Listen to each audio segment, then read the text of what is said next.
Unleashing the Blue Economy is the ambitious, groundbreaking regional project focused on unlocking the potential of the Caribbean's ocean-based resources. But as the region faces increasing threats from climate change, natural disasters, and global crises like COVID-19, the project includes a crucial safety net, the Contingency Emergency Response component.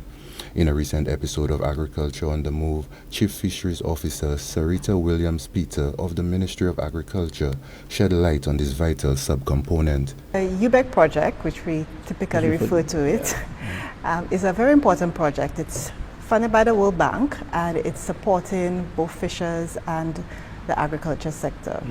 And in that program, under the emergency response component, recognizing the impact of COVID, we have engaged in quite a few exercises or activities to help bring relief to our fisher folk.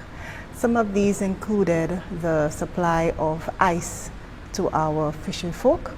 We also worked on developing an improved FAD management plan, and we are also working on safety at sea. The project offered fishers both safety training and essential safety gear.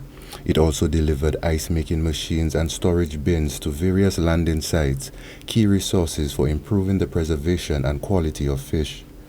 Williams-Peter underscored the challenges faced by fishers, stressing the critical need for such support. One of the main issues we have noticed at landing sites is that our fisher folk, which operate at individual businesses, do not have proper storage for their fish, which means that they end up selling the fish at a very reduced price as the day goes by, because they do not have an area to properly store the fish on ice so that it can be kept for a few more days and freshly for a few more days and can be still sold at market price.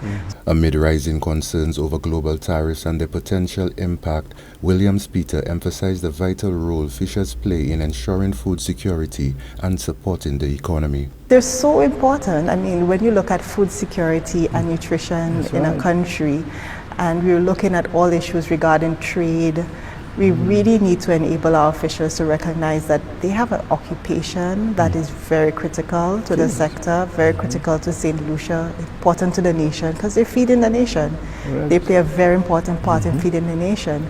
If our borders, for any reason, remember COVID and all of those issues, supply issues that we're having, when we can get fish straight from the seas that surround your island, there's nothing better than that. Definitely. Acknowledging the important role fishers play in food security and the economy, the Chief Fisheries Officer affirmed that the mandate of the Ubec project and its subcomponent aligns with the development of the fishing industry. The whole blue economy aspect is about increasing the economic value from the sector. Right? And so we recognize that increasing the economic value includes, and it's there in our national policy for fisheries sector, market expansion includes safety of food, safety of fish for human consumption. And once we can work on that, it helps people feel more trust in the fishermen, trust in the fish vendors that they can buy a quality product. For Choice News Now, I am Darrell Lionel.